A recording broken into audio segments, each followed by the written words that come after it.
Good evening, everyone, and welcome to the Tabernacle Township Committee Workshop Meeting for September 9th, 2019. Please stand for a flag salute. The flag is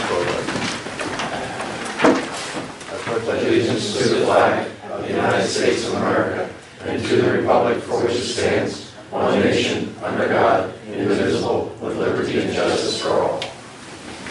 Okay, before LaShawn takes the roll call, I'm going to ask for a moment of silence. Unfortunately, Dr. Gordon Stoll passed away yesterday, and as you know, we have a bench dedicated outside to him. We were hoping we would have our new gazebo up before he passed, but unfortunately he passed, so please remember him in a moment of silence.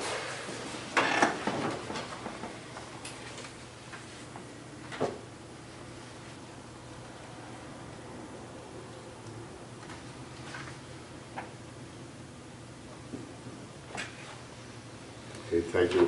When we get the arrangements, Natalie will post it on the bulletin board downstairs for those who have any interest. Roll call. Thank you. Ms. Brown? Here. Mr. Lee?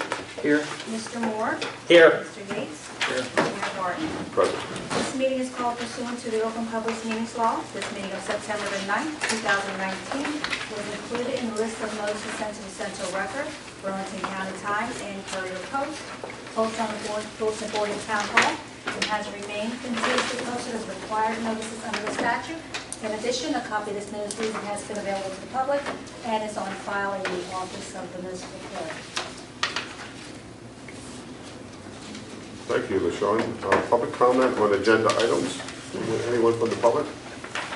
Mrs. Brooks.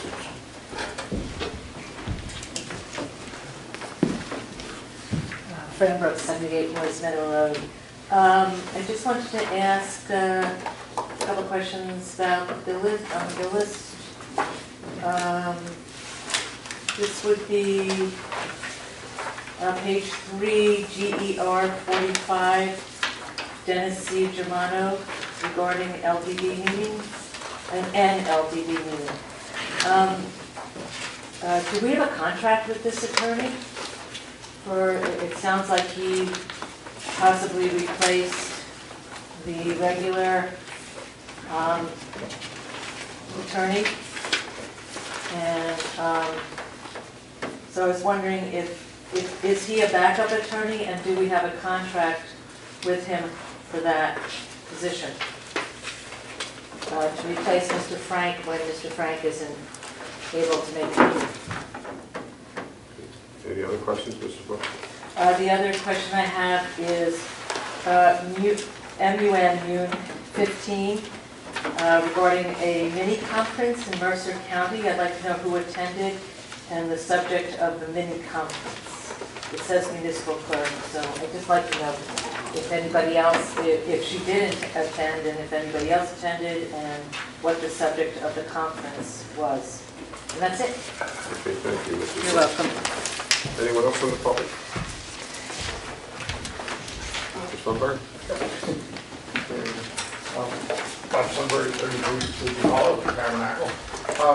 Just two things in reference to, let's see, the fire department contracts on there.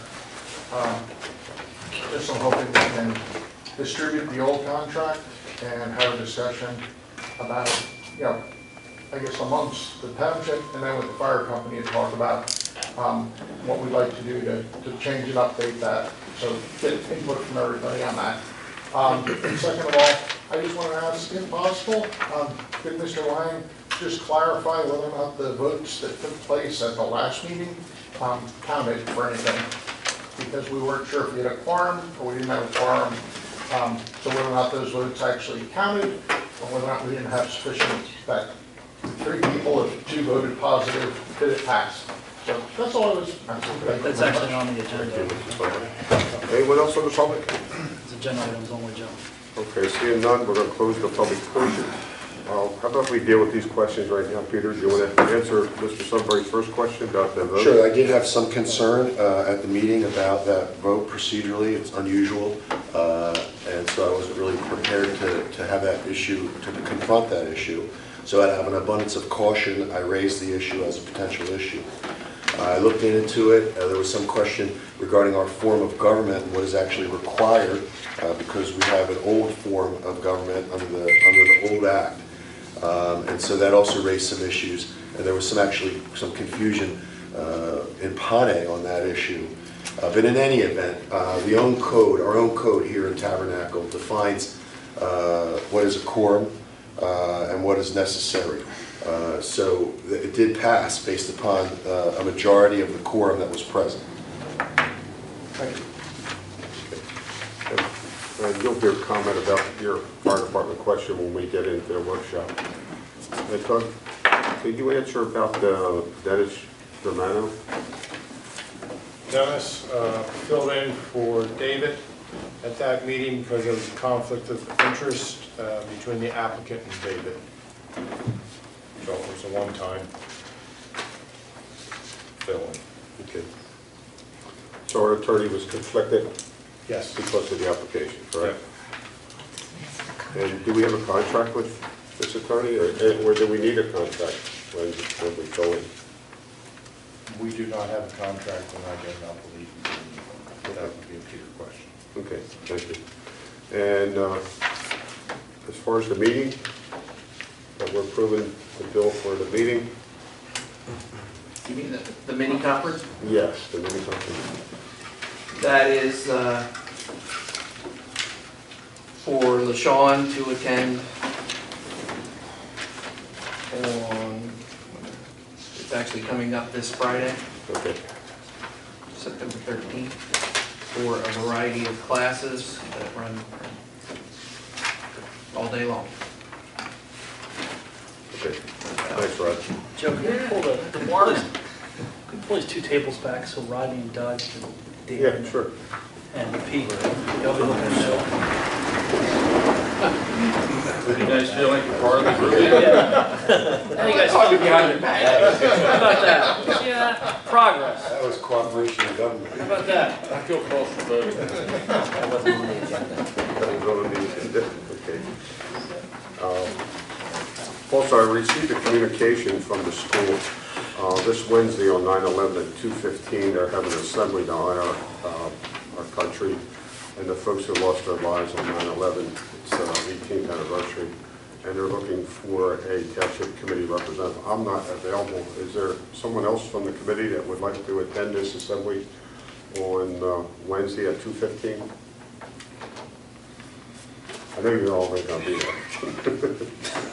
Does anyone else have interest? I can do it. You're going to attend, Stephen? Yeah. Okay. Just to be clear, it's a assembly at the elementary school, and I will need a, Proclamation. yeah, but it's the same one we did last year. I've done it several years in a row. It's an assembly at the elementary school, and we read a proclamation, they sing and whatnot, recognized as Patriot Day. Okay, good. Thank you, Stephen. 2:15, Joe? 2:50, I'll give you a communication, Stephen. Thanks. Okay, now we're going to go into our workshop. The first item on our workshop is a fire company contract, and as we stated in our last meeting, we have a liaison and committee and work to public safety, and we do have a contract with Tabernacle EMS, and we're looking at how can we better deliver fire services in Tabernacle Township. And most of us put this as an action item for a future workshop agenda. And so at this time, what I'd like to do is put the fire company on notice that we're going to open up the contract. And I believe that gives us 90 days. Is that correct, Peter? The current contract covers your relationship with them pursuant to the negotiation and completion of that contract. It does provide a 90-day termination provision. So under that term, if you were to resolve to terminate the contract, it would terminate within 90 days. That, of course, does not prevent you from negotiating a new contract during that time. So if your intention is to want to make changes and modifications to the agreement, whatever that might look like, you certainly could do that. But at the expiration of that 90 days, you'd be without a contract at that point. Okay. So I would ask for a consensus of the committee. Do we want to put the fire company on notice that we're going to open up the contract, as Peter said, and in 90 days, hopefully have a new contract, and that contract would be null and void, and basically this would be our starting point of the 90-day notice? You can certainly, if there are things that you absolutely want to change in that contract, or you want to recast areas that aren't covered in the contract, or explore the relationship with TRS and the emergency management, and you feel that the contract is inadequate in some way, you can certainly terminate it, and that would require the parties to come up with a new contract before expiration of the 90 days. So I'll ask Ms. Brown, are you okay with? I have a question first from Peter. At the conclusion of the 90 days, if we haven't come to a resolution, the fire company can continue to provide services without a contract? Well, sure, they can continue, but they would be doing so without a contract. They wouldn't be contractually obligated, but New Jersey statutes recognize that you can contract with the fire company by ordinance, which you generally do. But the statute certainly does not prohibit them from continuing to serve, especially in an emergency. I would imagine that, to be fair to everyone concerned, you would want to have a contract in place, and that's, everyone is entitled to have their expectations met. But it's not a hard deadline to the extent that they would be prohibited from providing service. That's certainly not the case. I know when we talked in January after we settled the other contract that this was something we wanted to get done this year, and it's a shame it's sat for so long. So I'm for getting it done and having everything finished. Okay. Yeah, I agree, because we did make that one of our discussion points since we had the new TRS contract. We would freshen it up and review it and look at it and make whatever changes may be that this committee feels should be in it. So I'm in agreement. I'd like to know exactly why we want to reopen the contract. Thank you. Because I think unless there's something specific that we want to do, I don't think it makes sense to take action to open the contract up unless we have a clear understanding about what we're trying to accomplish. You don't have to open the contract up for negotiation to review it. You can review it first and say these are 4 or 5 things that we would like to change, have dialogue with the fire company, and mutual agree with the fire company to open the contract so they can be prepared and we can be prepared. I think to just give them a notice tonight and say we're opening the contract is a little short-sighted. So I'd like to understand why we want to reopen the contract before anything. Well, my response to that, Stephen, would be that we're looking to how can we better deliver fire services in Tabernacle Township. We all agree that we'd like to see a fire truck on New Road. We don't have a fire truck on New Road, and we've worked quite hard to make that happen, and that hasn't happened. And I think it also gives us an opportunity to do an inventory of what equipment that we have in Tabernacle Township and what's really required to deliver those services to the residents. And that's my thoughts on why I'd like to see it opened up and see if we can come up with a better contract and something that gets us to our goal of where we want to be. Do we know where that is? And where are we, I guess that's the question, where are we trying to go? What's our goal? Arch Liston had actually put together a review of the equipment a year ago, or less than a year ago actually. So that answers that question, I guess. Is there something specific that we don't like that we want to change? Well, I wouldn't. I'm not putting the question to you specifically. I'm just. Yeah. I'll ask you, Sam. I mean, why do we need to? Well, Tell me why we need to do this. Well, we got a new squad contract that we just did, and then, we're trying to tailor the rescue extrication together, and I think, looking at it, it can be brushed up, different things. They go into specific details and they go long-winded. It's up to this committee to decide, but that was my fear or feeling that we, said this after the squad contract. We were going to really take a good hard look at everything so that we work in kind of unison together.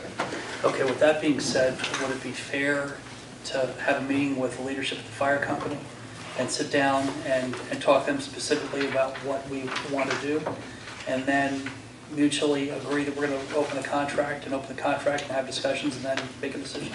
Well, I think we should just open it and sit down and start from scratch and just go point by point. I don't see a problem with that. It's not like we're abandoning somebody, we're trying to do something. To me, I feel that's the way to go. Well, keep in mind that Kim has indicated and Pete even indicated that when you open the contract, you have 90 days to get this done. And I think unless you have a true understanding in cooperation with the fire company about what you're trying to accomplish. Well, I don't want to cut you short, but let me just finish my point if I could. I think it's important to collectively have a plan before opening the contract up, and let's see what happens. I'm not saying that we shouldn't do it. My point is that my guess is there hasn't been a company about the contract being opened. No, I haven't discussed. I think what I would do, and I would be more comfortable and I would fully support, is to have an initial meeting with the leadership of the fire company. Andy Kennard's the new chief. I would have a meeting with him and sit down and say, here's what the committee wants, or I don't even know what the committee wants, but my point is I think we ought to have dialogue with them to say, here's what we would like to do, what do you think, and collectively decide to open the contract in cooperation with the fire company, negotiate it, work things out, and then have it done. That's a much more efficient approach, I think, than just opening it and leaving it open-ended, because if you really think about it, after the 90-day period, does that not prevent us from having a contract with somebody else to do fire service in the municipality? Steve, does it prevent you from having that? Right. Well, you would essentially not have a contract with anybody, so you'd be left to find somebody to contract with. The statute doesn't require you, it doesn't say shall contract, but you would, like I said, people's expectations should be protected and you should have a contract, but does it prevent you from contracting after the 90 days with them? No, it doesn't. Or somebody else. It doesn't prevent you from contracting with anybody else either. I think if we were to sit down collectively prior to voting to open the contract and say to the fire company, this is what we would like to do, what do you guys want to do, and do it in cooperation with the fire company, I think it sends a clear message to them that we want them to continue with the relationship, and we like the relationship, we want to modify it, so let's do it together. That's my feeling. My feeling was with the 90 days, I don't want to see it wind up being 6 years like it was with TRS. Well, to be That's honest why with you, Sam, the reason was, I'm not even sure it was 6 years, but Wow. there's a variety of reasons why it was longer than it should have been, which I don't think it matters at this point. That's water under the bridge. Exactly. No. Committee begins. As emergency manager. I'm sorry, not to interrupt, but it's committee discussion. So, I'm sorry. No, but officers of But the township. it's Yeah. still It's- committee discussion. Yeah, it is a committee discussion. Yeah, We already had public comment. I have to agree with Steve, and I have the same concerns. What I'd like to know is, are we currently having issues with the fire department? And is that the reason why you want to put them on a 90-day notice? My big concern right now is we've worked hard at trying to let them do the extrication with it, and that's definitely a key point. We've set up a lot of training, we've done a lot with them, and it's basically been a flop. So you're saying there's no cooperation? There hasn't been on that venue, in my opinion, as a committee person. So we want to squeeze them because we don't like what they're doing with the... No, that's not squeezing, that's not, I just think the contract needs to be looked at. But it's because of You the... know, and because there's nothing in there that says extrication, that says anything. We have it in the squad that they're the leadership. That's my partake on it, to modify some of the stuff. Well, we've made it quite clear that they have to cooperate with the EMS for joint training. So if they're not doing it, then you need to put them on notice for that, but to put them on notice for the overall contract, that, to me, I feel as though we're dangling it over top of their head, and all you're gonna do is get the whole entire department upset. It's whatever this committee wants to do collectively. you know.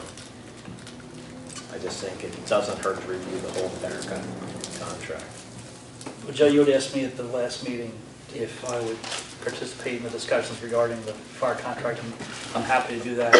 We ought to have an initial meeting between now and the September regular meeting with the fire company to talk about specific issues that the committee wants to enter into in terms of renegotiating the contract.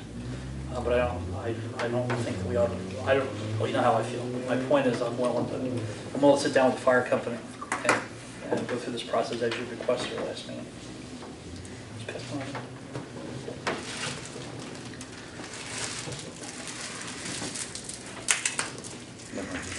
Any further discussion for the committee on the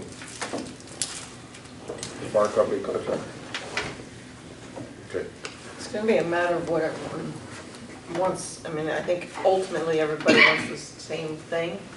It's just the way about going about it is different. I don't think anyone's on a different page as far as getting what we need. I think it's a matter of delivery and the path that's taken to get there, if I'm understanding what everyone's saying. I mean, has anybody on the committee thought about what your options are if they decide, hey, we're not going to agree with you? But I mean, there has to be some kind of negotiation, I think, before we even put them on the 90-day notice. Because the consequences could be huge. As I understand it, and somebody correct me if I'm wrong, the 90-day notice is a deadline for us to get it done, is what we're setting for ourselves. We're not necessarily saying to them, you're done in 90 days. And if I'm wrong, please correct me. And I believe you're right. And I think we're trying to set a bar for ourselves to get it done, and rather having something drag out. That's what I'm understanding. And, you know, we all want the same things here. We want a truck around the corner. I'm so tired of hearing about the truck around the corner. I've said it a million times. Our truck, our building, it should be there. Well, we've been talking about that, Kim, since we were looking for land to build that building. I'm with you, Joe. So I just, you know, I just want it done. I don't want to talk about it. We're going all the way back to when John Welling was the chief of the fire department. Mm-hmm. And that's been a long time ago. Mm-hmm. I do not disagree.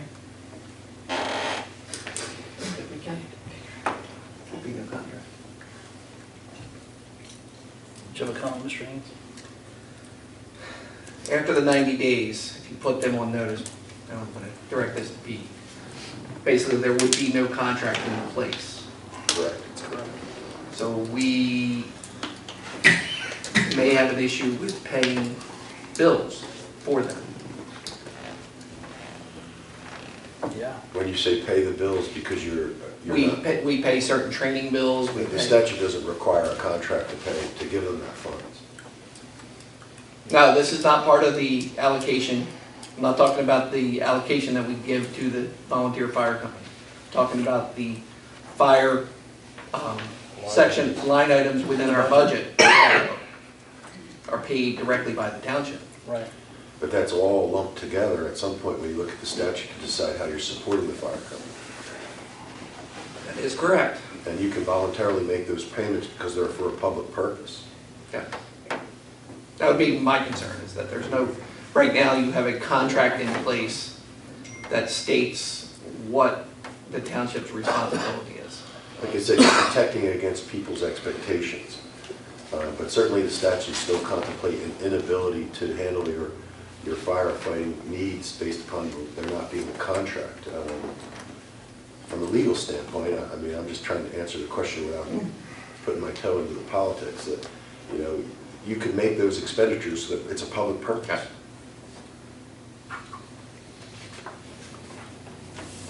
Joe, can I answer another question? And it's going to be the fire truck issue. Is there a problem getting that truck in there? Because I thought once we negotiated the contract with the squad, that was one of the agreements, that there was going to be a truck there. I mean, is there an issue? I mean, is it you know, because we can't man that vehicle? Is it, are we having personnel issues, personality issues. There's not an air hose reel on the ceiling, that's it.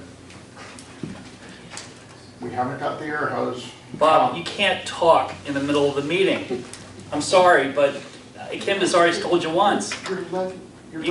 You can't talk in the middle of the meeting. And you'll learn this when you get here, but you can't talk in the middle of the meeting. With all due respect, you can't. There's public comment. Joe already opened it for public comment, that's it. But I'm not talking as a public, I'm talking as the emergency manager. You have to be recognized. Any other discussion on this? I'll just give my final thoughts on this, is that I think by opening the contract gives a sense of urgency with the committee and the fire company to take it serious and say, look, we've got 90 days to take a look at this, get this to a point where we feel that it's going to deliver the best fire services for the residents of Tabernacle Township. And that's why I'm in support of this route. If there's no other comments on this, Sammy, you're the liaison of public safety. What I'd like to do is appoint a subcommittee, and would you serve on that committee with him to take a look at the contract, to meet with the fire company, and make recommendations back to this committee, probably in the executive session, because we're going to be talking about a contract. When we get to a final point where we have a contract that this committee accepts.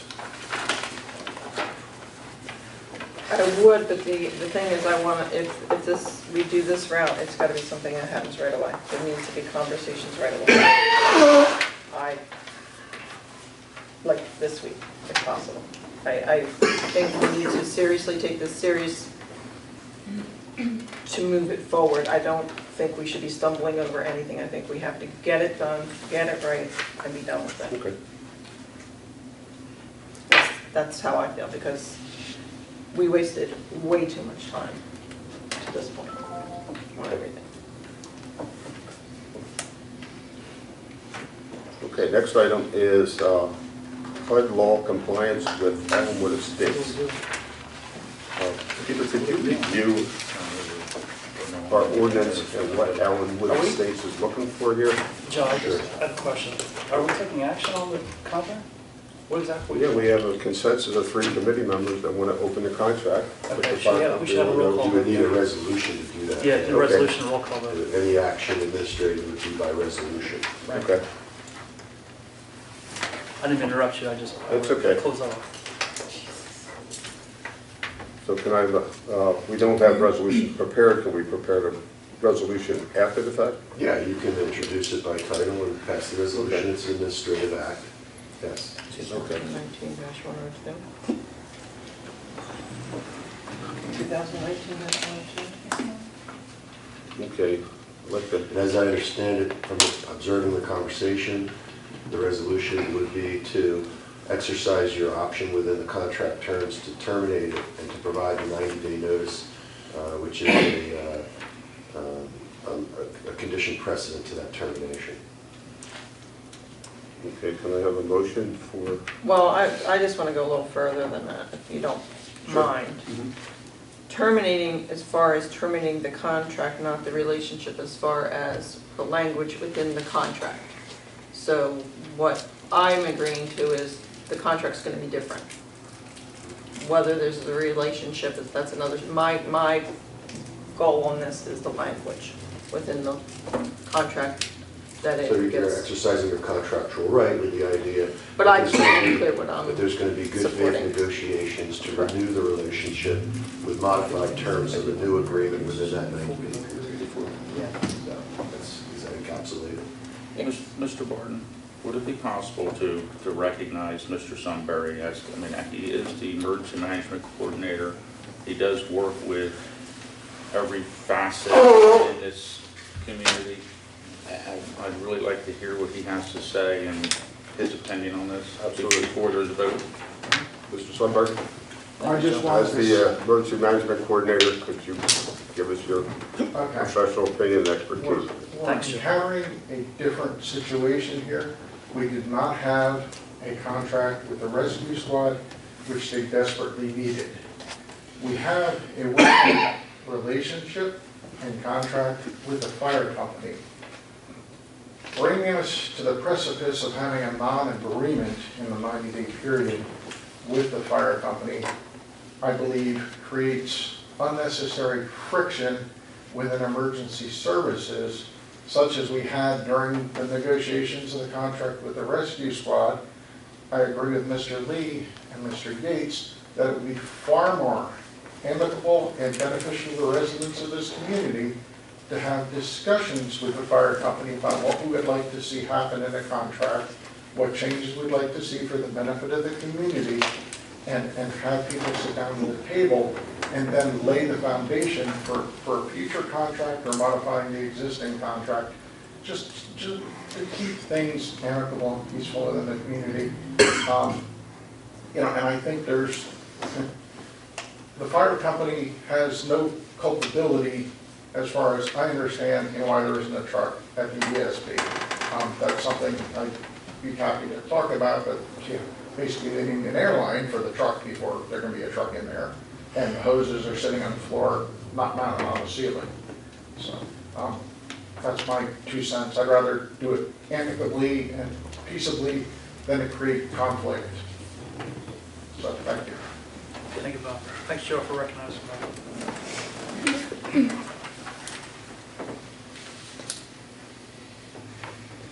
I'm happy to do it either way. I just want to get it done. At the end of the day, that's what I want. I want everything finished, and I want the stinking truck in the building. Plain and simple.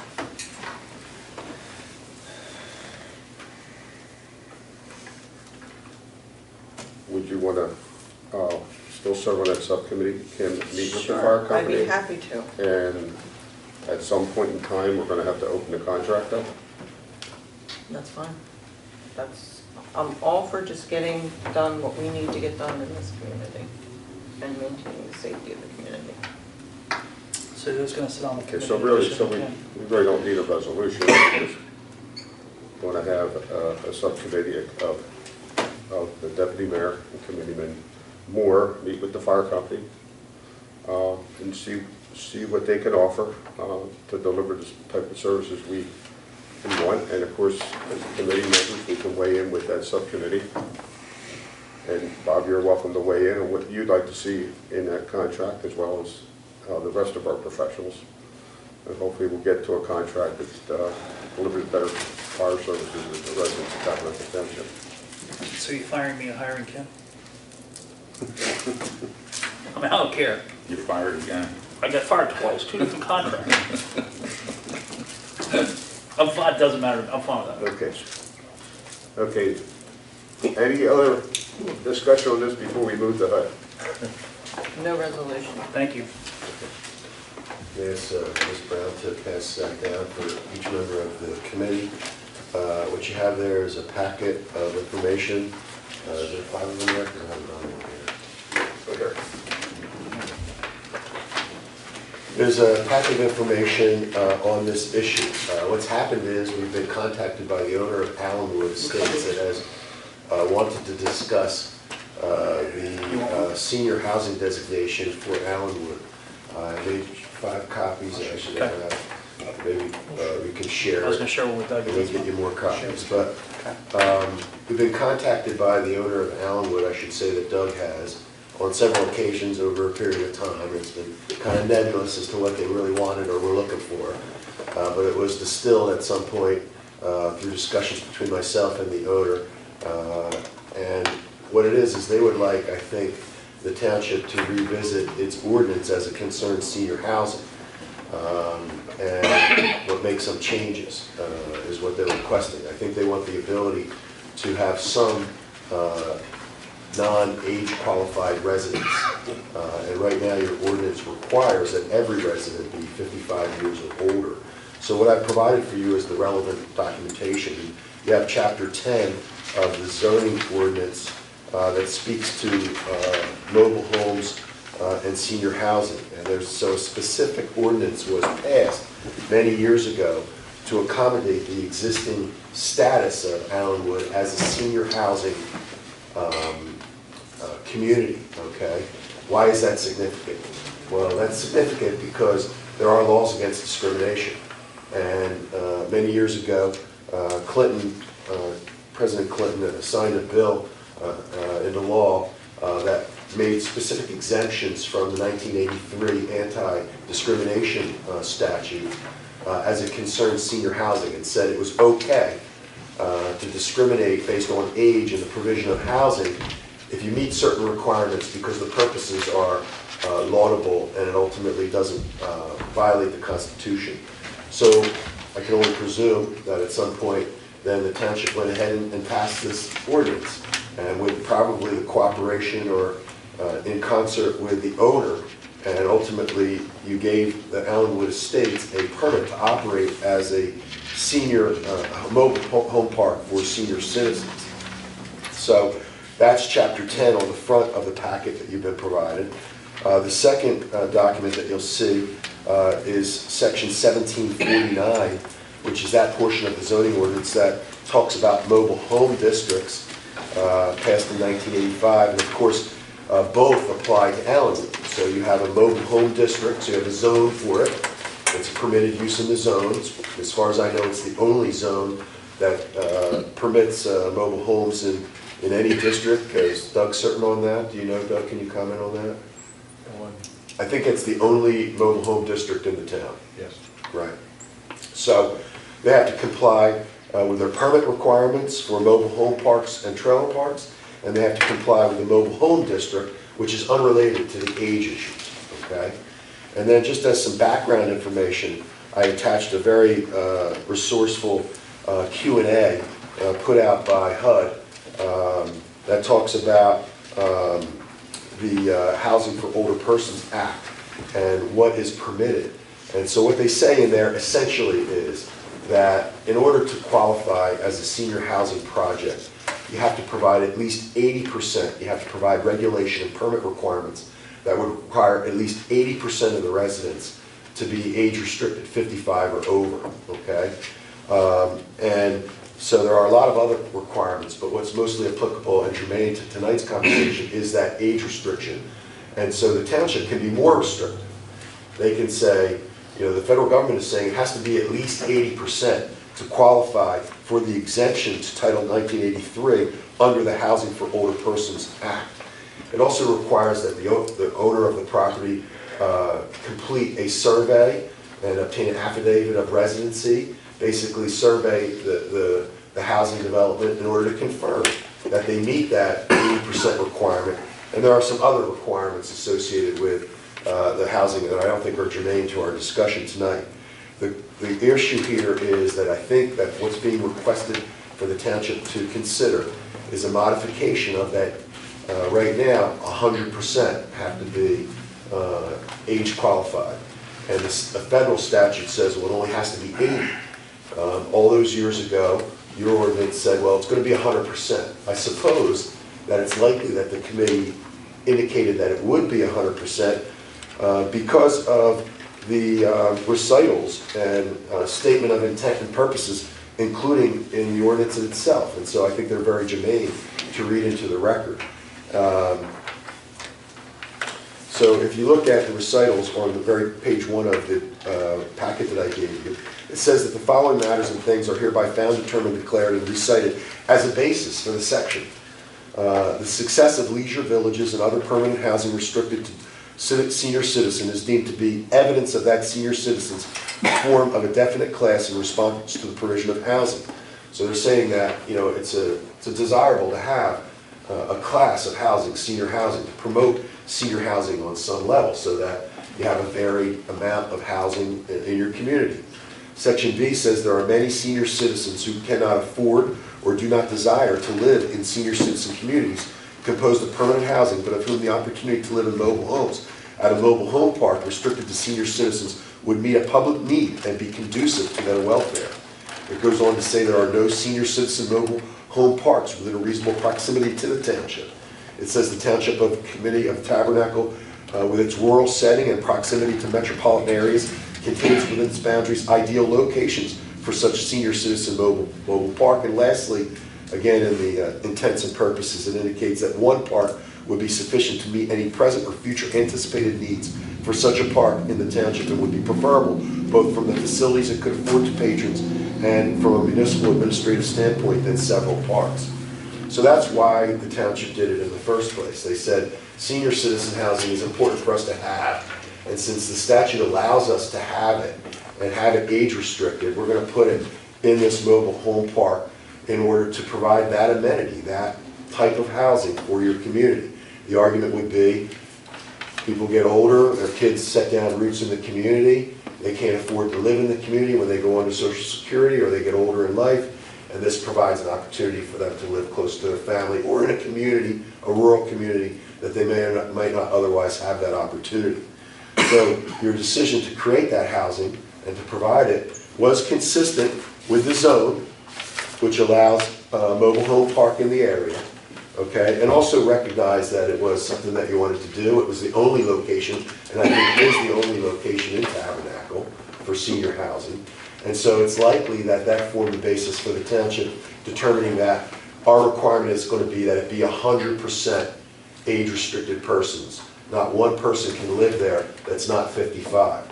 There are also other reasons that sometimes you would consider that, because children and younger people don't always exist harmoniously with your senior citizens, and so there's also a desire to present a certain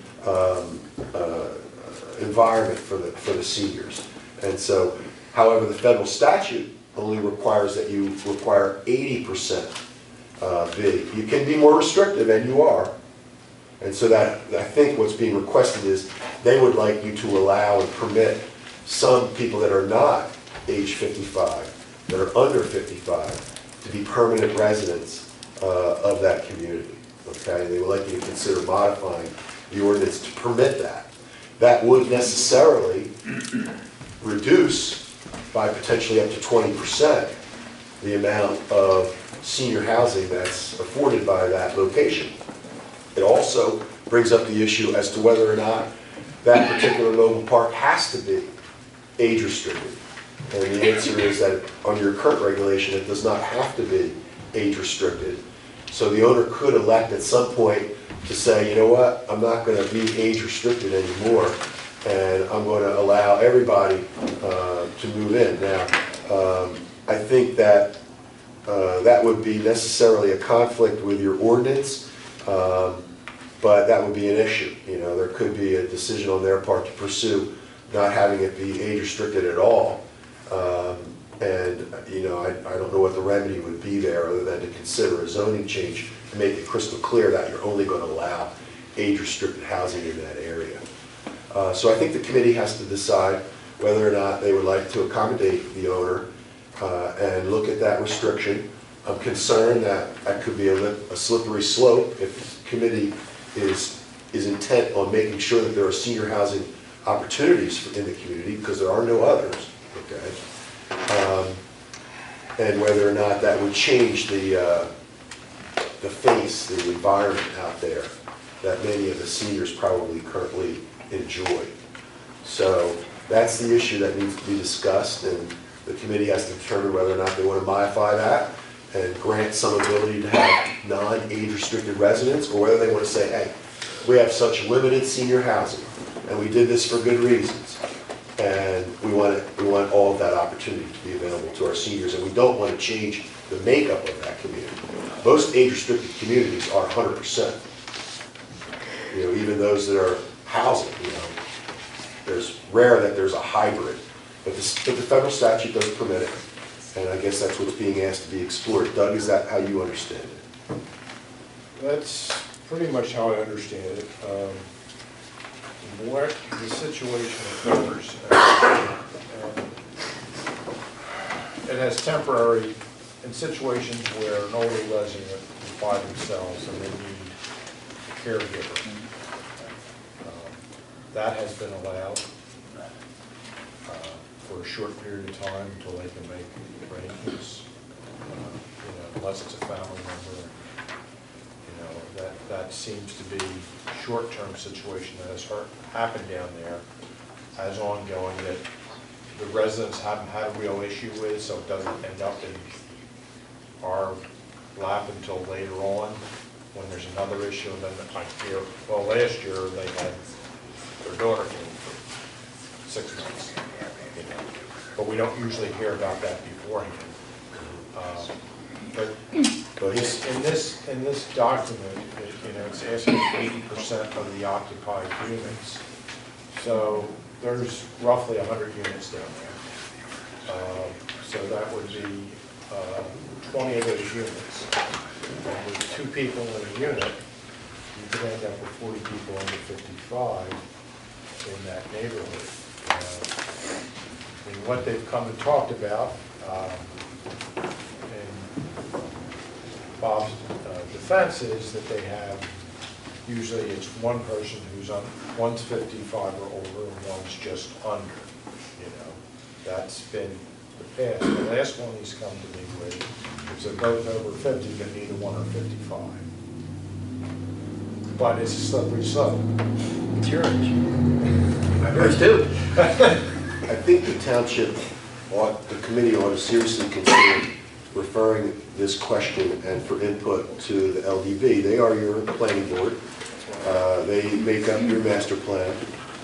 It would be dismissive, I think, of them to not have input from the master plan board, which is the LDB, because you have a joint board. I also think the committee should be very careful because you might want to consider your options in preserving it as senior housing, because I will tell you that there are a number of other trailer parks in nearby communities that are not age restricted and have those problems there. And so I think that is an issue that should be something that should be considered. Is Allenwood such a nice place to live because it's age restricted housing? I don't know, but I can point to several examples where there's not an age restriction and it's there's a lot of services consumed by some of those communities. Will there be buses going there right now from the school? Will there be buses going in there from the school? To the best of my knowledge, there are no school children. There have been for a short period of time in the past, but not recently is my question. Not the last 4 or 5 years, if there was any before, it was only on occasion and for a short duration of time. So the thing to do might be to refer this to the LDB and to give them a preferred time deadline to respond as to what their opinions would be with regard to modifying this zoning and the impact that would have on the master plan and the community as a whole.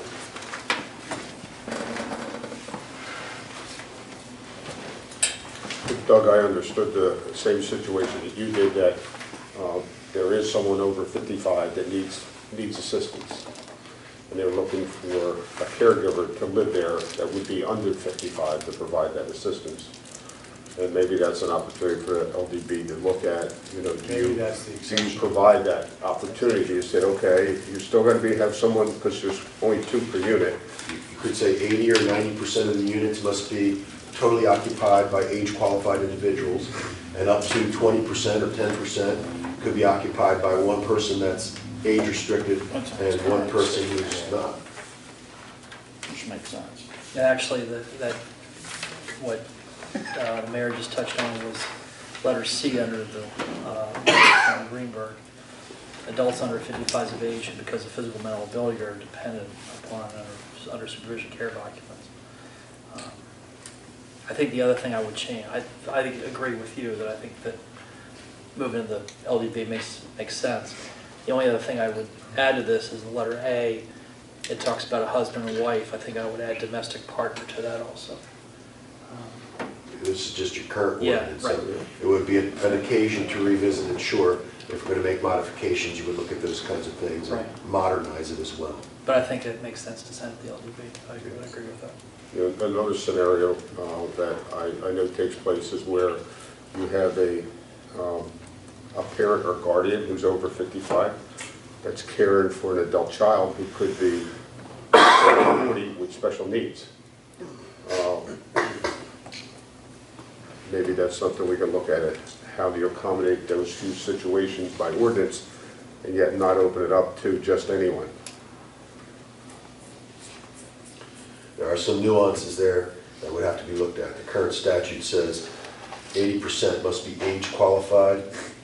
I didn't read anything that talked about, could you insert other ages or those kinds of things, so I'd have to look into that. But I think that the LDB should ask to be comment on that, and even potentially, is there a planner on staff at the LDB? Not at the present time. So Mr. Guzzi could be asked to delve into that. Not a separate plan. Yeah, right, my firm. Okay, any other discussion from the committee on this? And if not, are we all in agreement to send this over to LDB and get their opinion on this? And you'll communicate the points that people just brought up? Yeah, I sit on that board, Steve, so I'll, between Dan and I will facilitate the next meeting that they fully understand what the goal is here. Very good. Well, thank you, Peter. Okay, the next discussion of Irish Causeway. Committee will recall the issues concerning Irish Causeway Road and the right-of-way there. There was a unilateral decision by an adjoining property owner to close the road many months ago. It was determined that it's a historic road, a wagon road. There's no specific dedication. I indicated that the law makes it clear that dedication by use is just as legal as an official dedication. There's no question, in speaking to Doug, that it appears on historic maps and it has been historically utilized for public purposes, including the public transportation, correct? So we looked at, well, what would be the most cost-effective way to dealing with this conflict that was precipitated by the property owner, and you could pursue potentially a dedication, a judicial declaration that it is a public right-of-way, irrespective of no past specific dedication, or just condemn it for public purposes.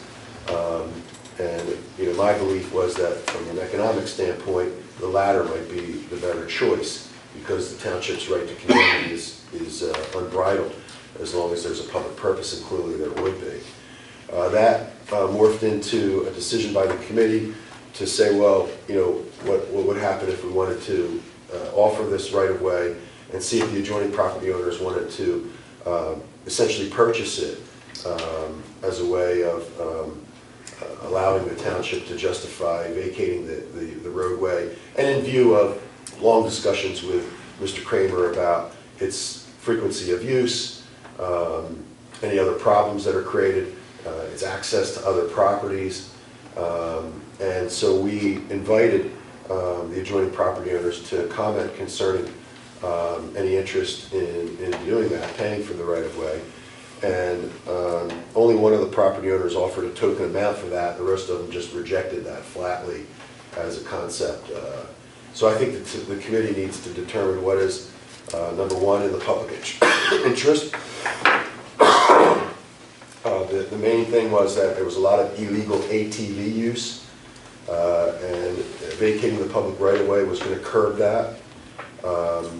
At the same time, it was also discussed that the public's use of it sort of discontinued, and people have gotten used to it not being there. It doesn't make any landlocked properties. And if you were to condemn it, it would still have to be continued to maintain. There was an argument that made that it should be paved at that point as a public right-of-way, as a public road, and that would be costly. And so those are the choices, I think, to pursue litigation over it in order to establish it as a public right-of-way, potentially establish a fund for paving it and improving it, or recognizing that it has little public utility and vacating it. And then you have no further responsibility for it. The current bed of the roadway would inure to the benefit of the adjoining property owners to the center of the right-of-way. Peter, just one question. If the property is wholly, roadways are wholly one property, not the other half, they would get to their original stone, wouldn't right? Yeah, it doesn't really matter where the cartway is. Okay. What you're telling me is, and from the survey, we see that it's a 50-foot right-of-way, and most of the cartway is on one side. Yeah, So that's immaterial in Okay. vacating. so we would be abandoning the right of way on both properties, Correct. both sides. Absolutely, that's the only way to do it. Okay.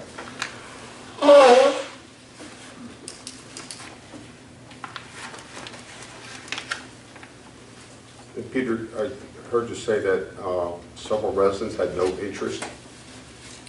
Yeah, they just indicated that it wasn't of any utility that they would make an investment to acquire it. I think what's evolved over time is that the public it hasn't been a tremendous inconvenience to the public, that they've gotten used to going around the other way.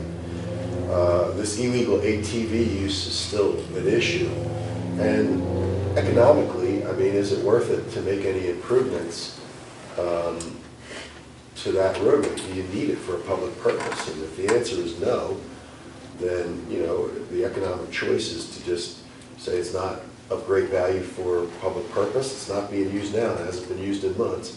This will allow the private property owners to curb that ATV use, which allows them access to the property across the street. I think Mr. Moore was explaining at one time. So these are the issues that come into play. In the normal process of vacating a road, though, usually a resident comes to us and requests that we vacate the road, right? Well, that was done, you know, after he blocked off the roadway, he vacated. But that's not the whole road, right? That's just one property owner asking for a portion of the road to be vacated. You can't vacate it in portions. You have to vacate it along the length of it. Correct. Okay, so you don't have to go the whole road, but to each intersecting road. And Doug, what would those roads be? You have to vacate between Silly Place Road and Powell Place Road. Road. So do we know, are the other residents willing to accept a vacated road? They don't have a choice. If you vacate it, it's vacated. Well, one of them offered a small monetary, right? Yeah, $200.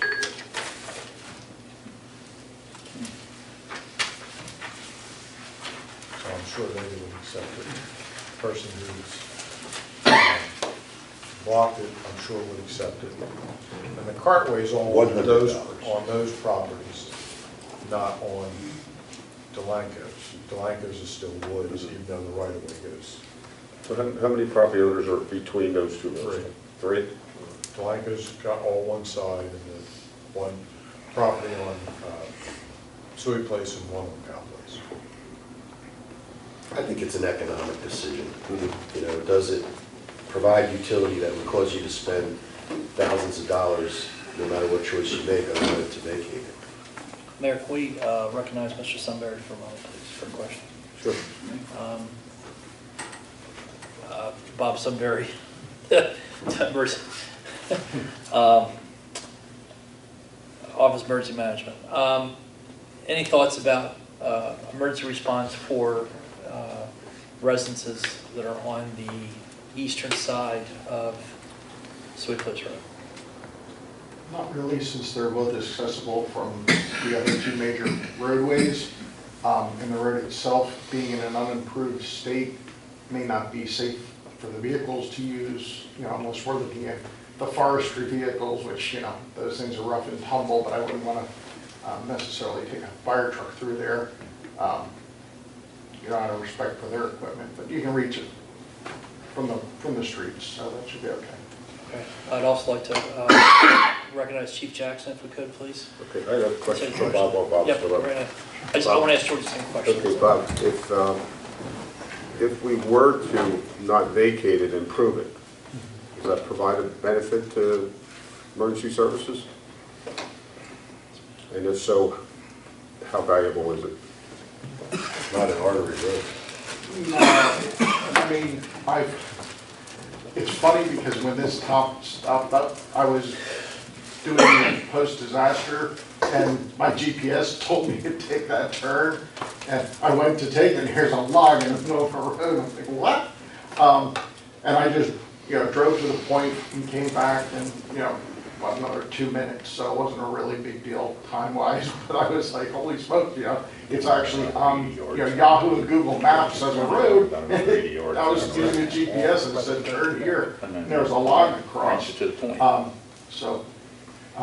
You know, it'd be great to get input from the other emergency services, but I don't see it as a major encumbrance to efficiently getting to a scene.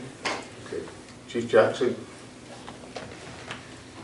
I don't really see the harm in closing it. You can go to the point, which is, what, a quarter mile, if that, to the end to turn.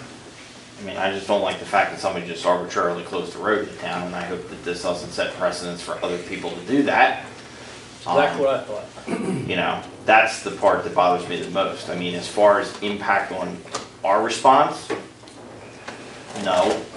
But that, me as a resident and as an, you know, I don't want to have to go down a road like he just explained and go to turn down the road and somebody just decided to park their boat and, you know, log across the road and close the road because they don't want traffic there anymore. That's.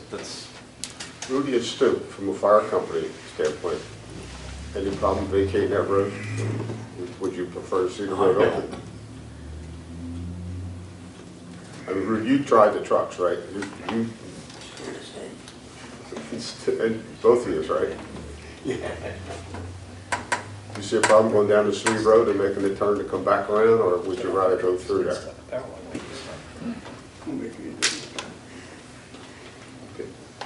What did he say?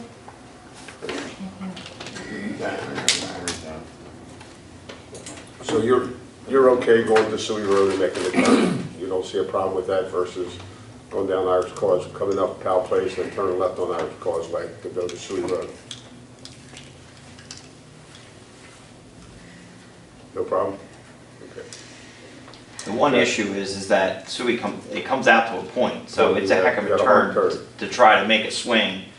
In the ambulance, it probably wouldn't be a big deal. The rescue truck, it would be a little bit more. The tanker, I don't think the tanker has the turning radius that, so for the tanker to make a swing, or if we were doing a shuttle, if the road was improved, it would probably be easier to cut that point and go around.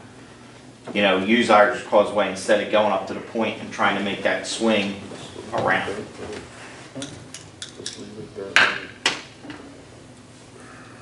Okay, thank you.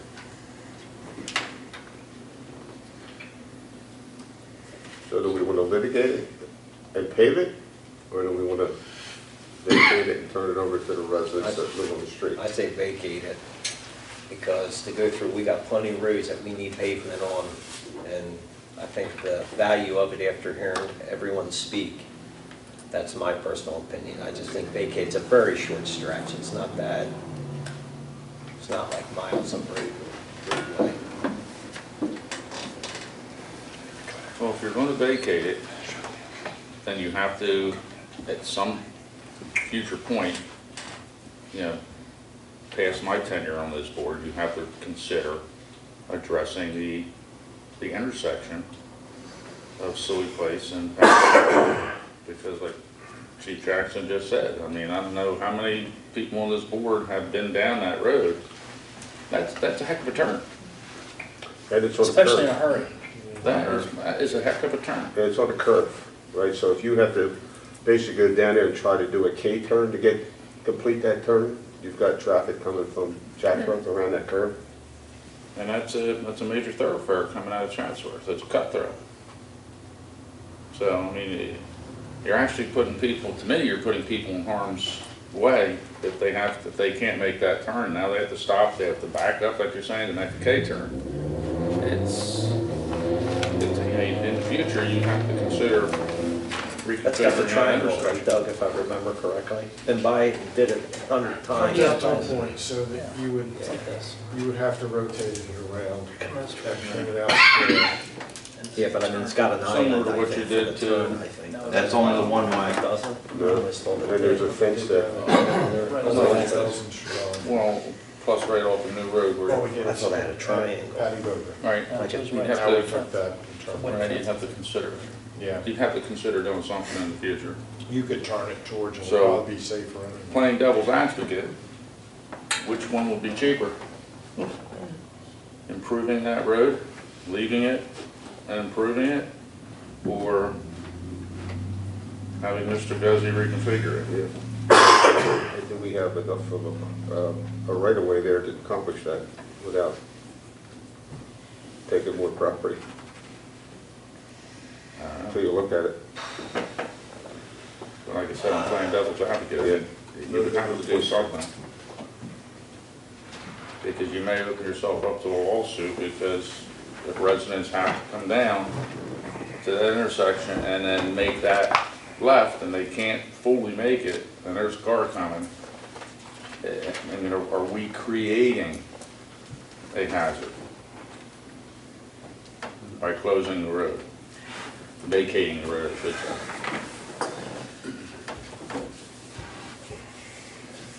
Come in and wait. Aren't you glad I showed up? You really want to know what I think? I agree with George. I think this, and I don't agree with George on a lot of things. But I will tell you on this one, I mean, we agree on a lot of stuff, but I agree with him. I think you set a precedent. And the bottom line is that a resident wanted the road closed because he didn't like people going past his house, so he put a, he prevented it from being passable. Okay, it does have the eye. And I think that, and I recognize what the resident wanted to do, but they kind of went about it the wrong way. And that's the, I guess, probably the issue I have is, what kind of precedent does it set? It's not going to be my problem because I'll be gone. But the thing that I think it does, it opens up a huge can of worms. You can have residents, 4 or 5 residents, that get together that decide, oh, let's close a road, or we want to close a road, and they decide to put blockades up. And that's just, it's a nightmare. You could close off Fox Hill, what's it, Fox Hill? What road do you live on? Fox Hill. Fox Hill. You can decide, get all the residents of Fox Hill to decide to close it down. You should. They did that at the end of the flight. Yeah, involuntarily. I think it sets a bad precedent, and I've said that from the beginning. I think it sets a bad precedent. I'm not much into, I don't think a whole lot of legal fees. But I think it sets a bad precedent. I don't know, and the worst part about it is I think we tried to even talk to the resident that did it and say, let's kind of work stuff out and put a log up. And actually it put really people in harm's way because you weren't expecting to have that road closed. What resident has the right to shut a road down? That's criminal, actually, in my opinion. And it's dangerous. Your turn. No, I agree with everybody. It does set a bad precedent for anyone that decides they want to close a road. And emergency services is also a big question here. I mean, how much have you gone out in that direction? You're always going to need to at some point, so. That's the Yeah, intersection. I know the intersection. So, the big concern is, what's the best thing in the best interest of the community and the people and safety? And that's what we gotta look at. Is there another alternative than paving the road? That makes it just as safe. Leave it a That dirt was road. my thought, Jim. I'm sorry, Just leave it a dirt road. That was my thought. Could you? why do we have to pave it? Yeah. Could you? I know Mr. Kramer's looking at me with daggers right now. No. I'm just saying, why do we have to pave it?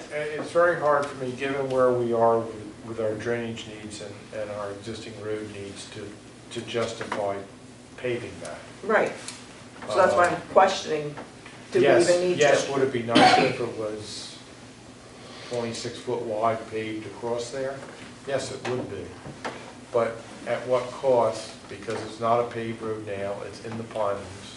It's going to take us a tremendous amount of time and effort to get it through Pinelands, along with a tremendous amount of drainage on that section of road to justify it being paved with impervious surface. So that little short piece of road becomes a $100,000 project real quick, if not more. And I'm And given our needs in the rest of the township, and especially our drainage needs here, most recently, it's hard to justify changing that. Now, we could grade it and upgrade it with stone like we have some of our other more heavily traveled roads to make it a little Time, Doug.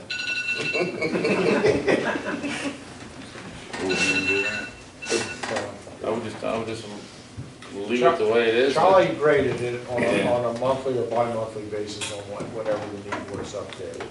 So, And Doug, I was going to say also, through our road ordinance, couldn't we restrict that road to emergency vehicles and local residents only?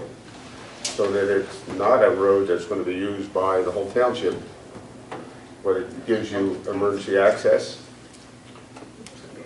first of all, enforcement is one of the issues. Yeah, that's always an issue. And second is, I have no reason, I have no bridge, I have no weight limits to limit the traffic on that section of road by federal standards, so unless Peter can come up with a reason why we can't. I mean, we can post it as whatever, but we can't enforce it. Right. I know that the budget is awfully tight, so you also have to inject the cost in condemning it and or litigating the right-of-way status with that property owner. I think the estimates that we got from the appraisers weren't inexpensive, in the area of $5,000 or more just to have the appraisal done. Then we have to institute a superior court action for condemnation. Otherwise, we could file a action to declare it a dedicated public roadway. Whether or not that property owner would invest in exercising his position remains to be seen. But I don't want the committee to forget this conversation when it comes to budget time.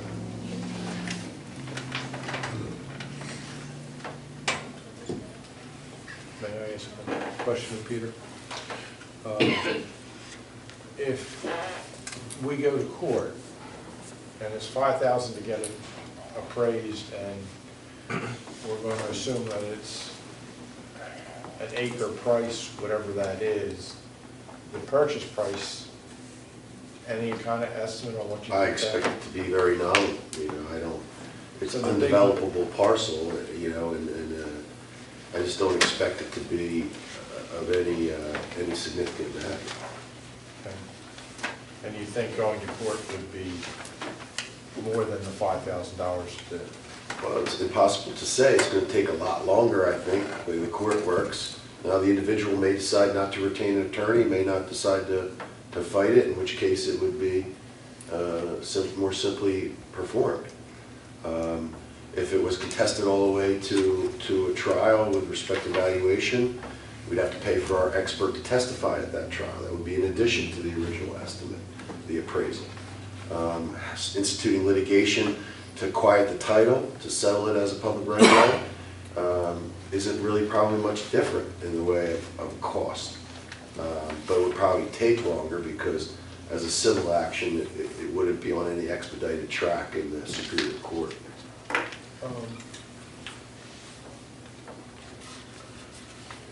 I'm not going to be able to keep it open. I can open it every day, and if he chooses to close it or leave his boat there, or we impound his boat.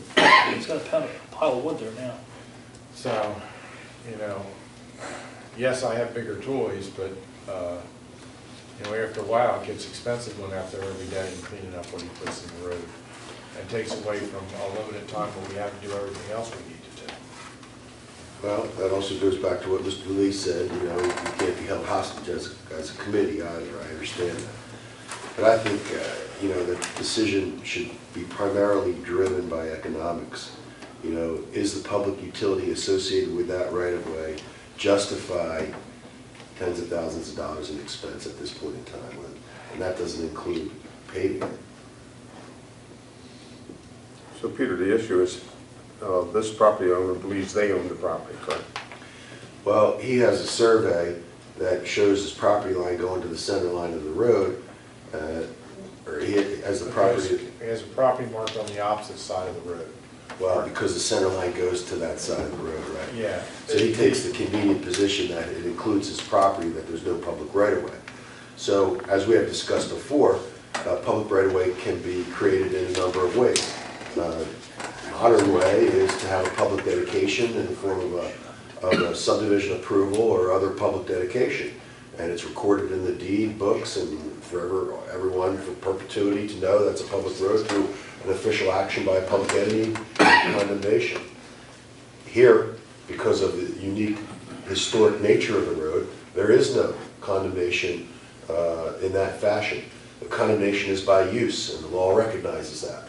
But in the face of a conflict, it would be incumbent upon the township to demonstrate that in fact it is a historic road. And there's no need for a public dedication because it's been a wagon road since the 18th century. We have to find a map that has it on it. Which is why we led to the conversation of being, is the path of least resistance just to condemn it? And so we're looking for the least cost alternative if you want to maintain it as a public right of way. If it has marginal utility, not necessarily needed for emergency purposes, I'm not sure an ambulance or a fire truck is going to turn down it if it's a dirt road in any circumstance. From a practical standpoint, it's only my opinion, but I don't think they will. Not an ambulance or a fire truck. So then is there a public utility for the purposes of public use of it? It's not being used now, it was rarely used in the past.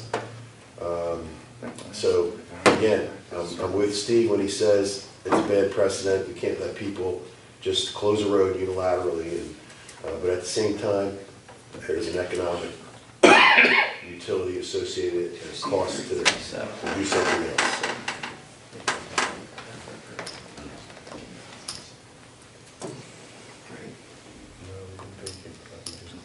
We tend to be spending an awful lot of money on legal fees for action that residents take against us. Yeah, that's just closed.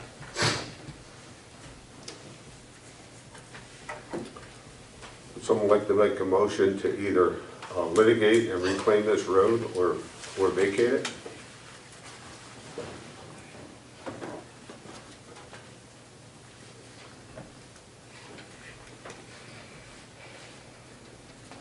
I'll make the motion to vacate it, as Peter, for his discussion about rehashing.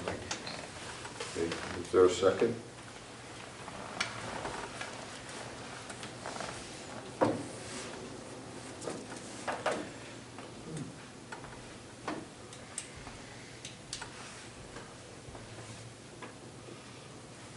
Are there any other motions?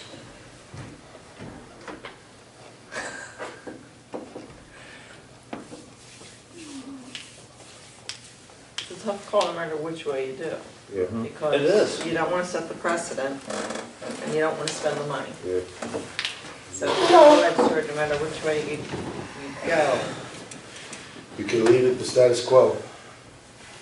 You can leave it the way it is, but it was put on as a discussion item to bring the train into the station here so that Doug Mill and I knew where we were going with it. If you don't do anything, it would be a long time before he'd be able to make a claim of adverse possession to the property. So you don't have to make a decision. The only reason is it had been brought up several times, there was some discussion, and it was determined that it would be listed for the workshop to bring it to a conclusion. And let's talk about liability if we were to do nothing. If something was to happen with that property. Well, you have the same liability that you have for any public right-of-way. You don't have any liability for placing a log in the road. But Bob, I recognize Mr. Sunbury again. Did you say that your GPS took you down that road? Yes, it did, specifically.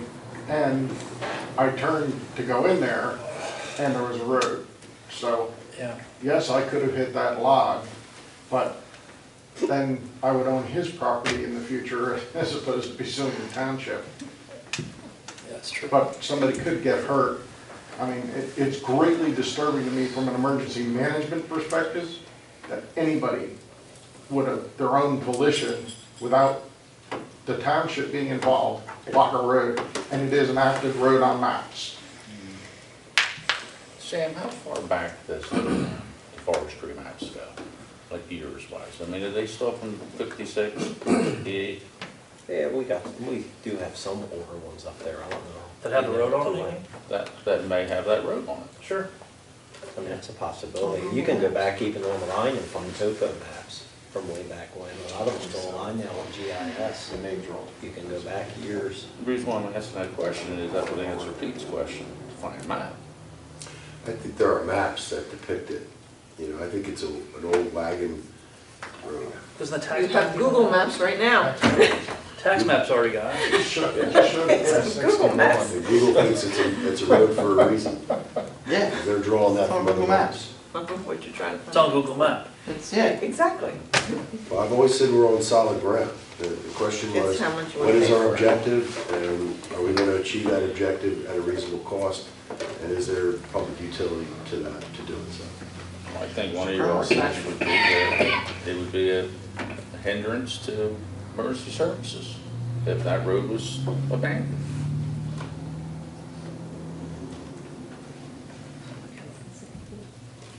I mean, that's one of the arguments I would have. And by the way, it's been a public risk already because it's a public road that's been essentially blockaded by a resident.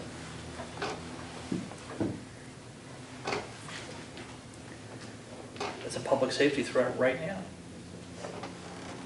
No, there is a potential criminal complaint that could be filed Yeah, as well. it's my point. Lane violation. An easier route? I'm just not so sure when the standard is beyond a reasonable doubt that that's the appropriate way forward.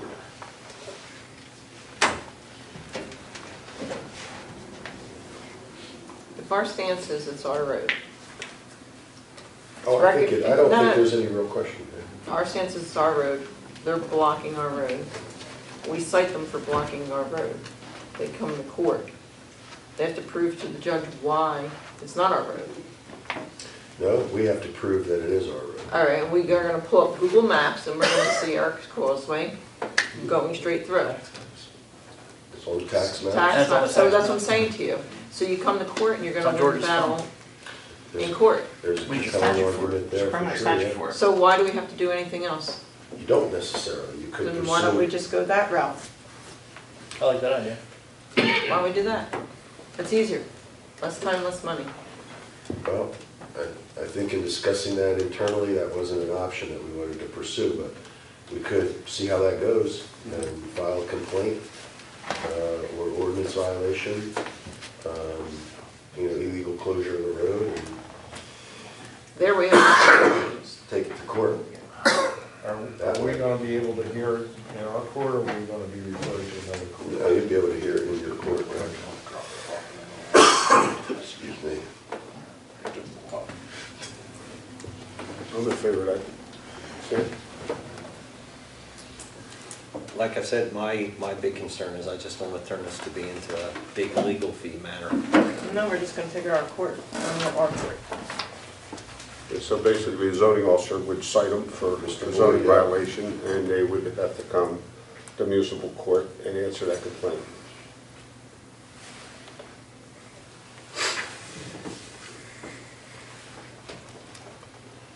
Okay. Stephen? Yeah, you know how I feel. Joe, you good? I'm fine. Okay. Doug, So I'll talk to Mr. Boyd and we'll Yes. move in that direction. Okay, thank you. Okay, thank you. My phone is every time I do it. Okay, new business. Resolution 2019-100, authorizing the appointment of a part-time land development board secretary / office clerk for records. Have a motion? So moved. Sorry. Second? Mr. Yates seconded. Okay. Mr. Kramer, would you like to lead the discussion? LaShawn and I conducted interviews, and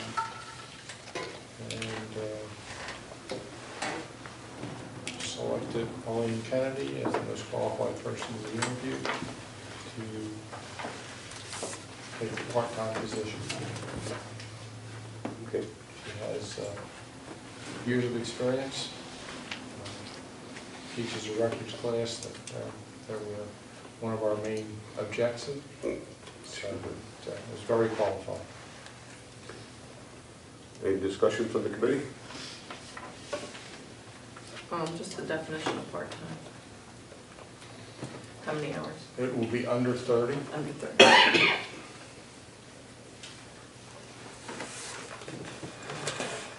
Okay, any other questions or discussion from the committee? Okay, roll call? Ms. Brown? Yes. Mr. Lee? Yes. Mr. Moore? Yes. Mr. Yates? Yes. Mayor Barton? Yes. Congratulations, Elaine. Thank you. We'll see you at work. Okay, and resolution 2019-101, authorizing the award of contract for Flyett Road drainage improvements. Have a motion? So moved. Second. Second. Mr. Bezzi? This is the repair work for the washout that we had on Flyett Road, replacing that pipe, and doing all the bank restoration and repaving just that portion that was either washed out or we're going to be disturbing to replace the pipe. Bids were received on September 4th. We received five qualified bids. Shore Connection out of West Creek was the low bidder at $85,460, which was right in the ballpark of our estimate.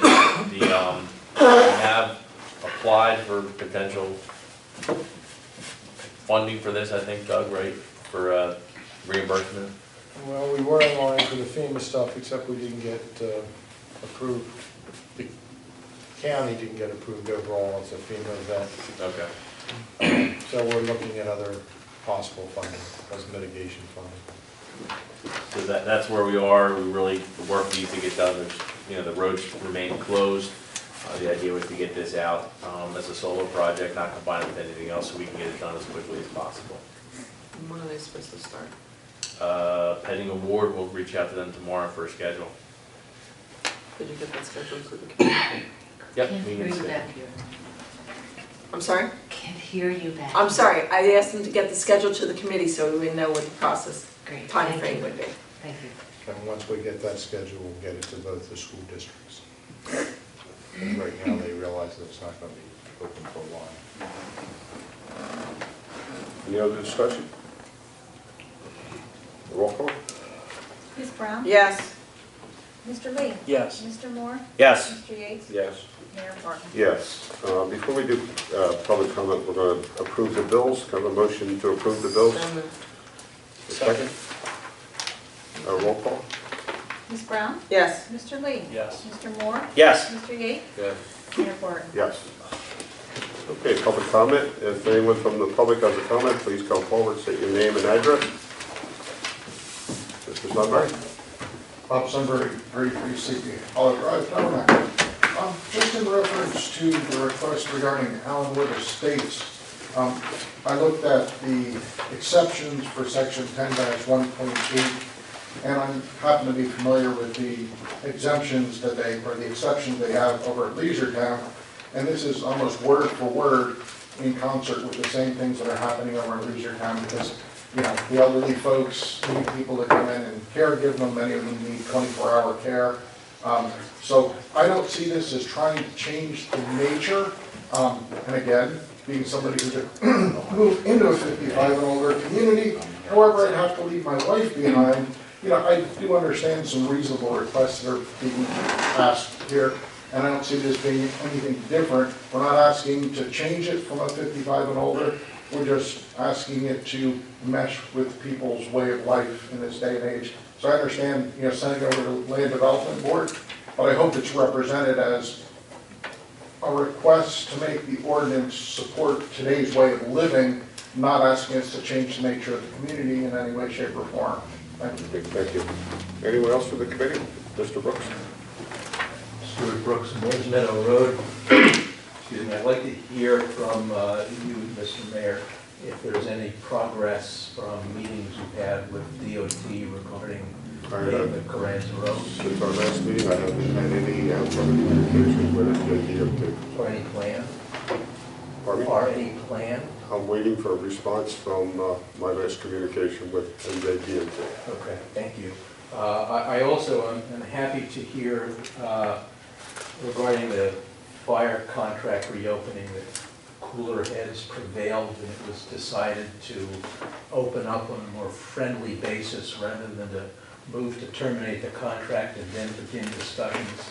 I mean, it's to do it the other way, to terminate first and negotiate later, strikes me as to sort of throw goodwill out the window. And I agree with Mr. Sunbury, Mr. Lee, and Mr. Yates that we did that. That was done with the TRS. They were out in force saying that they felt they weren't wanted. It's a bad way to go. And I think it shows that public discussion of these issues, as happened here, can lead to a good result. The contrast of public discussion leading to a good result, I think, is what happened with the resolution to approve the submission of the DOT grant. As I recall, that was an application that was submitted first. The resolution to approve it was put on the following agenda. A lot of people came out and raised questions about the priorities that were established. This committee then did not pass the resolution at that meeting. It failed. At the next meeting, or a subsequent meeting, the resolution was passed. But of course, it wasn't on the agenda. The public didn't come out, perhaps because it wasn't on the agenda. And the motion to approve it wasn't even made during the first regular session. Rather, it was made after you returned from executive session. Could have been made at the first regular session where business is usually conducted, but it wasn't. So because the motion was made after executive session, it leads to the inference that you guys discussed this in executive session. How else would someone have had the idea to make a motion after you returned without a discussion? That, of course, would have been an illegal discussion because A, that's not a subject to be discussed in executive session. B, that wasn't a purpose that you stated you were going into an executive session for. So the whole episode regarding this resolution was one where there was virtually no public discussion of the resolution or the priorities of your road repair and road resurfacing program. And none of the comments that were subsequently voiced by Mr. Yates, Mr. Lee, Mr. Moore, as to what the priorities should be, none of them were brought to light. It's just like the process that was used when the fire commission was dissolved. It was a promise we'd see it on the agenda. The promise was made by you, Mr. Barton. It was never on the agenda, rather it was stuck on the agenda orally at the last minute. That is hardly the open government that I hear you ascribe to often. Rather, it's the opposite of that. I mean, it's really working through the back door. And it's good to see you can work through the front door in some instances. It works better that way. Thank you, Mr. Brooks. Anyone else from the public? Yes, ma'am? Colin Domingo, Lee Drive. I'm sorry, could you come forward and speak a little bit louder with your name and address? Colin Domingo, Lee Drive. Where at on Lee Drive? 7 Lee Drive. Okay, thank you. First yellow house. A year ago, I stood in front of the committee and asked if we could possibly put on the agenda or in the roadway budgets, I believe it was, to look at Lee Drive for speeding, since my son and I were almost hit by a car a year and a half ago. And I just wanted, I know that there's bigger fish to fry with all of the storms and stuff we had, but I just wanted to see if there was any plans to continue to evaluate that for speed humps or speed restriction signs. It is in the last year's, last bond issue that we passed, it was part of that. Right. So it'll be part of when we do Hawkins Road. Hawkins Road got put off because we have a drainage issue at Hawkins, as you're probably well aware of. Yes. Until we get that resolved, we're not going to repave Hawkins Road. That was lumped in with it at the same time. So Okay. probably early part of next year was when that would be coming up. What did we decide to do with the, sorry to interrupt you, Colin, did you have a comment from Mr. Kramer? Sure. Did you have a comment? Oh, no. What did we decide, did we ever make a decision about the signage that Art had recommended? I don't remember. I have literature on that, Okay. and we'll be getting prices here. Didn't we already have that allocated in the budget? That was part of the capital budget, Okay. and it was going to be tied in whether we were going to do speed humps or whether we were doing signage. Is there any reason we can't get those purchased and at least get them up? I mean, now, I mean, if we're talking about redoing the road, which you just commented about, is there any reason we can't do the signage that we already, from a recommendation from Mark's listing in the meantime? We can look at what's available and see what we can get.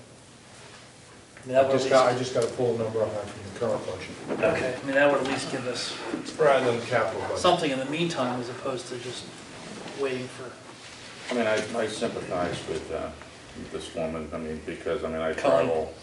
travel, we drive practically every day. And I mean, when you come around that turn, her driveway's right there. So if she's out getting mail, she could, people, Bless you. I mean, they cut that corner and they fly.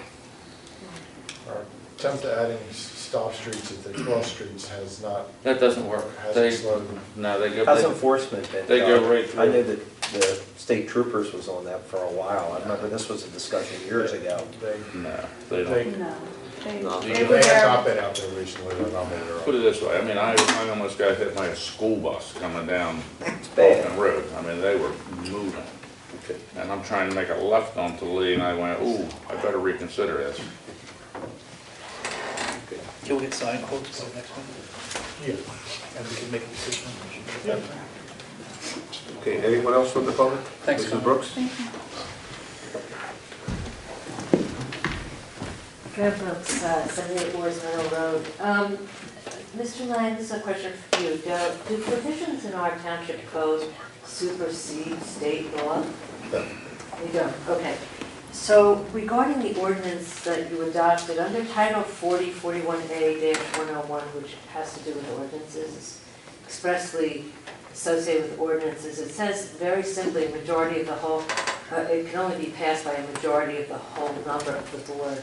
In our code, you have, the code steps down and says, well, if you have the majority of the board, that'll be a quorum, and then if you vote on an ordinance, all you need is a majority of that quorum. So there is a conflict between our ordinance and, or provision in our word code and state law. So it would be, given that conflict, because it's very clear from state law, this ordinance that you, 2019-7, that you passed by 2-1, really needed 3 votes under state law. So you have published an illegal ordinance. You published an ordinance that did not pass by state law. And really, that ordinance needs to be revisited. I know you have a notice out there because I saw it, I read it. And it would seem to me that you do have, that ordinance as you've written it, and I guess this is left to litigation, has at best, is ambiguous because of Section 2 and Section 11 are actually in conflict. And I know you disagree with me because you went forward with it, but I think that you need to be in conformance with the consent order. So adopting an ordinance that's not in conformance, I keep pointing with my iPad, but in conformance with Title 40, and that's 41A-101, that section, regarding ordinances, you just need a majority of the whole of the board, which would have meant that you would have needed 3 yay votes on 2019-7, which you didn't have. You had only 2. So passage of that ordinance appears not to be legal, and I would certainly revisit that. I'm strongly recommending that. I'm also... Mrs. Brooks, you said left to litigation. Does that mean you're going to file a complaint? There's no decision. I have to talk to my attorney about this, but it's just so clear what state law says. And if state law supersedes our code, then that ordinance was improperly adopted. And you should just, all I'm suggesting is you should revisit it, re-advertise, bring it up, and handle it properly, okay? You have a consent order in front of you, and you should be in conformance, and this business about review of meeting is somewhat ludicrous, but we won't go there. I just, the other question that I have is, Mr. Germanio doesn't, this is regarding my question about Germanio filling in for Mr. Friend. We don't have a contract, so how do we know how much we're paying for? How does the public know how much we're paying him? Why isn't there just a provision in, let's say, Mr. Frank's contract that says if he has a conflict, then there is an attorney that is appointed to fill in for Mr. Frank. And this also goes to this new inspector that you people have hired regarding farm inspections.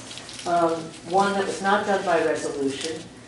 Two, there are so many questions about doing it the way you've done it. I mean, what I've learned from our Mr. Renwick is that the person you've hired has no experience with forest management. So he's going to be coming onto properties that are under forest management, doesn't even know what he's looking at. And also, is he just walking onto our properties without notifying us? Because if he knows nothing about forest management, I don't know how he's going to find his way around the property to determine whether or not a property is actually in conformance. And the other point about that is, why are we paying double? Frankly, if you're going to hire a special inspector under farmland assessment rules, you can charge a small fee. You can charge upwards of at least $25. And so we as people who are under farmland assessment, under the forest management provisions, we're not only paying annually for the forest management to approve our plan, to make sure that we're in conformance with our plan, which is a substantial amount of money, which actually far exceeds the amount of money we save from farmland assessment, but that's a whole other story. But notwithstanding, you need to look at this. You don't have a resolution, you hired somebody, you did it behind the scenes, you talked about wanting to be transparent, and you're far from transparent. Far from transparent. If you're going to hire an inspector to do it, why can't you discuss it? I just don't get why you can't discuss things like that in a public meeting. So, thank you, Mr. Brooks. well, I know you want to cut me off, but just We've in given due you respect, far more time than we've given anyone else. Thank you. Mr. Sunbury brought up a topic in the first public comment that really should have been, in all due respect, I know you're not experienced, you're still a newbie, that should have been done at second public comment. So you need consistency in the way you handle your meetings to make sure, because I'm sure that if Mr. Brooks or I had brought up a topic that was not on the agenda, you would have said you wouldn't hear it. So I'm just saying, just stick to the rules and make sure that there's consistency. Thank you. Before we adjourn, Mr. Brooks, I want to assure you that we did not discuss the NJ DOT municipal road grant during executive session minutes. It was, if I remember, it was after Mr. Guzzi gave a report. I asked him about, was there an opportunity to revisit that grant, and he said yes, and time was of the essence, and so that's why we proceeded in that fashion. But I can assure you, it was not discussed during executive session. Okay. And Peter, as far as Mrs. Brooks' concern with our interpretation of our ordinance and the New Jersey state statute, could you take a look at that and let us know, do we need to revisit I did it? look at that statute and the case law under it, and I also researched on it to a large extent. And given our form of government, it's not a clear-cut answer, because we have we're under a township committee manager form of government under the 1923 statute. And so the statutes that were referenced are related to the Faulkner communities and forms of government. And so, it's a question, which is why I brought it up in the first place. Mm-hmm. But I was satisfied after sitting with our clerk and looking at the case law and reviewing the statute that based on the ordinance and our form of government. But I'll be happy to revisit it, take another look at it. Okay, and Peter, I would say that, I would suggest that if there is a gray area, that let's just reschedule for our next meeting and revisit the ordinance and...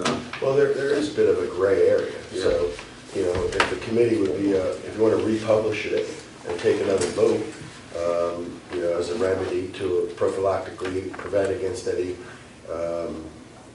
litigation, that could be something that you could consider. So why don't I take another look at it, and we'll discuss it and go from there. Okay, we'll discuss with Doug, and if we feel that there's some vulnerability there, we'll advertise it and revisit the ordinance. I can understand Ms. Brooks is objecting to the passage of the ordinance, which facilitates the settlement that was agreed to between the parties. So, you know, that's what's being complained of. So, and she indicates that there's a problem because the sections of the ordinance are in conflict, and I just don't agree.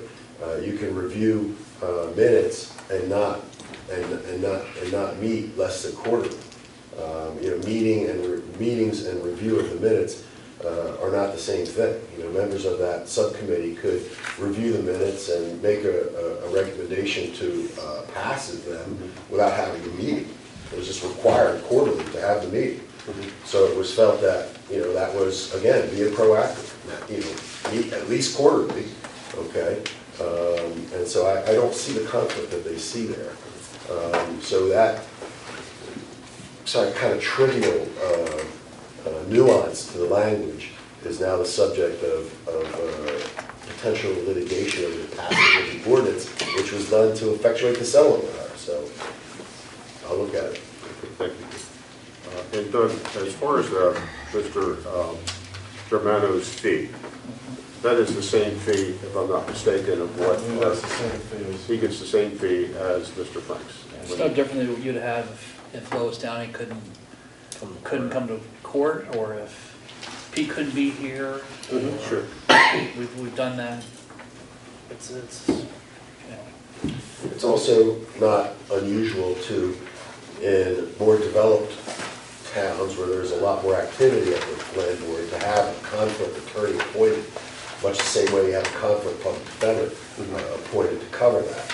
But it's also not unusual when you're in a pinch for the attorney or the professional to say, hey, you know, I've got a conflict here, I've got to get this done for the committee, and you're to basically serve under his contract. So I'm sure that what was happening, I'm only supposing, but I bet that you would confirm is that Mr. Germano billed consistent with what Mr. Franks would have billed under his contract.